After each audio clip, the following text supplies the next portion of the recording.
Davos 2022 with His Excellency Dr. Thani bin Ahmed Al Zeyoudi, who is UAE Minister of State for Foreign Trade. Good morning, Your Excellency. Good morning. Pleasure to be here. Now, we have a special panel here on trade and resilience, and this is for the launch of the Global Freight Resilience Index of White Shield. And I have a question for you on specifically the UAE experience. And in particular, how has the UAE rebounded from COVID in trade, and what are some lessons learned that you see from the UAE experience? Well, first of all, it's a real pleasure to be here on Davos after 2 years of being away from this international economic gathering. I believe that this topic is timely, especially with the geopolitical and disruption on supply chain, and looking at what we have done in the UAE in the last 2 years and during and the middle of the pandemic is one of the models which could be applied on larger scale. What we have done in the UAE to ensure that we recover much faster than the rest of the world, and at the same time we go back to the growth model, we open up our markets. We continued our logistical capabilities and logistical hub to the region and to the globe. What we have done in terms of the trade, we ensure that our borders is not closed, and we ensure that we're through the network and logistics routes that we're having, we're connected to the ports, to the points where we have accessibility to, and from there we push the commodities to smoothly move from those points to the UAE and vice versa from the UAE to the rest of the world. The other thing which we boldly take this on is the free trade agreements, or what we call comprehensive economic partnership agreements with the world. So we're not looking at the UAE as a hub for the region, but a hub for 4 billion population that we cover from the UAE. And we started with those agreements. We signed the first one with India. It got into force earlier this month. We're signing soon with Israel. A few months we'll be concluding with both Colombia and Indonesia, and we're negotiating with Turkey, Kenya, and many other countries around the world. So that openness is going to be one of the key aspects and solutions on the supply chain issue. The other thing which we have done, we ensure that our investments is contributing to the emergency needs within the country. Investment in rice, wheat, storages, supply chain, the shipments, transportation, storages, and distributions all play a major role on ensuring the supply in the country.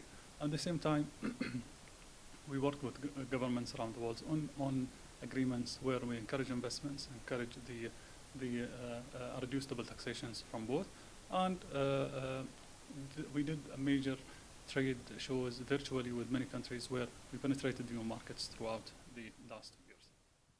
Excellent. So the UAE has been one of the, I would say, leaders in the world in terms of rebounding its trade post-pandemic. If you put yourself in the shoes of other countries which would be looking at the UAE, what would you recommend to them to do based on the experience of the UAE? Just a couple of ideas. First of all, let me mention the numbers. 2021 foreign trade numbers reached 1.89 trillion dirhams, with the growth of 27% in comparison to 2020 and 2019 numbers, which means that we already bypassed the pre-pandemic era. The suggestions and the best practices that we have done to those world, we should not close our borders. Globalizations are going to continue. We might redefine it, but it's going to continue. We're connected to the whole world, and if anyone is having a pain, the rest of the world is feeling it.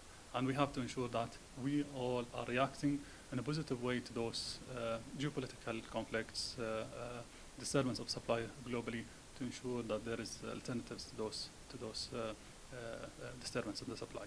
Second one, technology applications. Technology is evolving on a daily basis, and we have to ensure that we're taking and considering those technologies in the way that we're running businesses. We saw that through the boards, through the international initiatives that we launched. One of them is the World Logistic Passport, which is creating new routes to expedite and reduce the time of movements of shipments from east to the west through the UAE. So we have to be open more to those such global technology and ideas which are going to reduce the time and reduce the cost on the shipments. The third one is the openness to learn and to do more investments as well as engagements with the rest of the world. Without that, we'll not be able to succeed. We have to work together. We saw that during the pandemic. Everyone was working together to reach the solution on when it comes to the vaccine, at the same time to spreading out and sending it across the world. Same thing here on the supply chain. We have to ensure that we're talking and we're working together so we can come up with concrete and comprehensive and long-term solutions to everyone. Excellent. Thank you, Minister. Thank you for being with us here in Davos. Pleasure.